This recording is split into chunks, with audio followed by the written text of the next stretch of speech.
उम्र निकालना सीखेंगे। यानी कि अगर हमें किसी व्यक्ति की जन्मतिथि यानी कि डेट ऑफ बर्थ पता हो, तो किसी भी तारीख, किसी भी समय उसकी उम्र कैसे निकाल सकते हैं। तो देखिए, यहाँ किसी व्यक्ति की जन्मतिथि दी गई है जो है 6/2/2001 यानी कि 6 फरवरी 2001 और आज की तारीख यानी कि 10 मार्च 2022 में इसकी उम्र निकालनी है। तो सबसे पहले हम क्या करेंगे, दोनों तारीखों को इस फॉर्मेट में लिखेंगे। सबसे पहले दिन को लिखेंगे, फिर माह को, फिर वर्ष को। और आज की तारीख को यानी जिस तारीख को हमें उम्र निकालनी होती है उसे ऊपर में लिखते हैं और जन्म तिथि यानी डेट ऑफ बर्थ को नीचे लिखते हैं, जैसे यहाँ लिखा गया है। अब हम इसका उम्र निकालना शुरू करेंगे। तो सबसे पहले इसमें देखिए, हम ऊपर में से नीचे को घटाते हैं, यानी कि आज की तारीख में जन्म तिथि को घटाते हैं।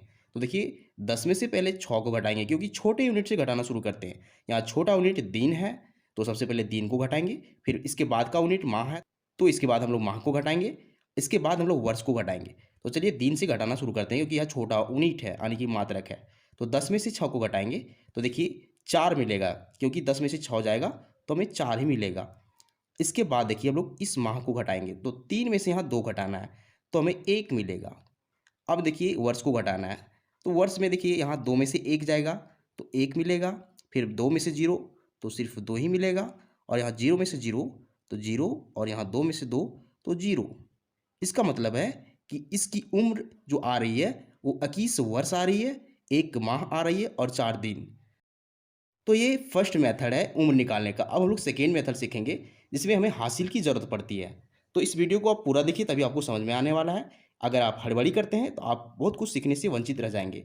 तो देखिए सेकेंड मेथड में क्या होता है, इसमें आज की तारीख जो होती है वो छोटी पड़ जाती है और जन्म तिथि बड़ी पड़ जाती है। देखिए यहाँ 10 में से अगर हमें 15 घटाना है तो इसमें हमें हासिल चाहिए होती है। इसी प्रकार जब हम 3 में से 7 को घटाएंगे तो इसमें भी हासिल चाहिए होती है। तो कैसे घटाते हैं इस तरह की सिचुएशन में, देखिए। तो फिर से हम छोटे यूनिट से ही घटाना शुरू करेंगे। तो देखिए सबसे पहले यहाँ छोटा यूनिट जो है वो दिन वाला है। देखिए दिन यानी कि 10 में से 15 को घटाना है।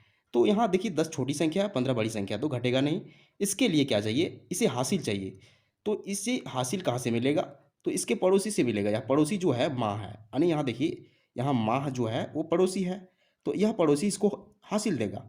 तो जब भी माह इसको हासिल देगा तो पूरे 1 महीने को हासिल देगा। अब जानते हैं कि 1 महीने में कितने दिन होते हैं, तो 30, 31, 28, 29 कुछ भी होता है। तो हम कैसे जानेंगे कि इसे कितने दिन हासिल चाहिए, तो डिपेंड करता है कि यहाँ कौन सा माह है। अगर यहाँ 3 है तो इसका मतलब है कि यह मार्च है। 3 का मतलब मार्च है, और मार्च में 31 दिन होते हैं। तो इसे जब भी हासिल मिलेगा तो पूरे 31 दिन हासिल के रूप में यहाँ मिलेगा। यानी कि यह 3 जो है इस 10 को हासिल दे दिया है पूरे 1 महीने को, और 1 महीने में होते हैं 31 दिन। तो अब हम इस 31 को और इस 10 को जोड़ देंगे, और इसमें से टोटल में से 15 को माइनस करेंगे। तो देखिए 31 प्लस 10 हो जाएगा, यहाँ रफ में देखिए 31 प्लस 10 हो जाएगा 41, यानी कि 41। इसमें हमें 15 को माइनस करना है। अब देखिए 15 माइनस करेंगे तो हमें क्या मिलेगा, यहाँ 11 में से 5 जाएगा तो 6 मिलेगा, और यहाँ हासिल देने के बाद यहाँ 3 बचा हुआ है, 3 में से 1 जाएगा तो 2 मिलेगा। देखिए 26 मिल रहा है। तो अगर हम 41 में से 15 घटा दें तो हमें 26 मिलता है। तो इस 26 को यहाँ लिख देंगे। ये 26 हो चुका है। अब हम लोग महीने को घटाएंगे, तो महीने में यहाँ 3 में 7 घटाना है। ध्यान रखिए 3 इसको 1 माह हासिल दे चुका है, तो इसके पास सिर्फ 2 बचा हुआ है। अब 2 में से 7 नहीं घटेगा, तो फिर से इसे भी हासिल चाहिए। तो इस माह को जो हासिल मिलेगा इस वर्ष से हासिल मिलेगा। यहाँ वर्ष क्या है, 2022 से है। तो यह वर्ष जब भी इसको हासिल देगा तो पूरे 1 वर्ष को हासिल के रूप में देगा। 1 वर्ष में कितने महीने होते हैं, तो 12 महीने होते हैं। यानी कि जब भी हासिल देगा तो पूरे 12 को हासिल देगा। अब इसके पास पहले से 2 बचा हुआ है, क्योंकि हासिल देने के बाद यहाँ सिर्फ 2 बचा हुआ है। तो 12 और 2 जुड़ के 14 हो जाएंगे, यानी कि 14 में हमें 7 को माइनस करना पड़ेगा। तो देखिए 14 में से 7 को माइनस करेंगे तो हमें सिर्फ 7 ही मिलेगा। तो इस 7 का वैल्यू यहाँ लिख देंगे। अब देखिए महीने का काम हो चुका है, अब हमें वर्ष को घटाना है, यानी कि ईयर को घटाना है। ईयर पे देखिए यहाँ क्या है, हासिल देने के बाद यहाँ सिर्फ 2021 बचा हुआ है, क्योंकि 22 पहले था, 1 हासिल देने के बाद यहाँ 21 बचा हुआ है। अब 2021 में से 2005 को घटाएंगे। यहाँ एक में से 5 नहीं घटेगा, तो इसको हासिल चाहिए, तो 11 में से 5 घटेगा, यहाँ बचेगा 6।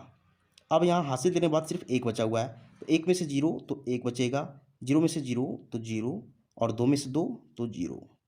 देखिए यहाँ 16, 7, 26 बच रहा है। इसका मतलब है कि 16 वर्ष, 7 महीने और 26 दिन है, क्योंकि इसी फॉर्मेट में हम लोग डेट को लिखे हैं। तो अगर किसी व्यक्ति की जन्मतिथि इतनी हो तो इसकी उम्र जो होगी वो 16 वर्ष 7 महीने और 26 दिन हो जाएगी। तो इस तरीके से हम किसी भी